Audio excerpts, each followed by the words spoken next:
આ શું છે? હાથી. હાથી એટલે એલિફન્ટ. એલિફન્ટ એટલે હાથી.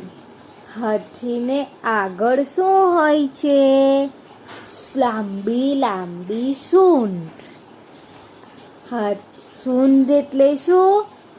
હાથીનું નાક. ચલો આપણે એક ગીત સાંભળીએ. જાળો પાળો હાથી, સૂંઢમાં લાવે પાણી. એ પાણી તો ગંદુ, સામેથી આવ્યો ચંદુ. ચંદુના માથે ચોટલી, બા બનાવે રોટલી.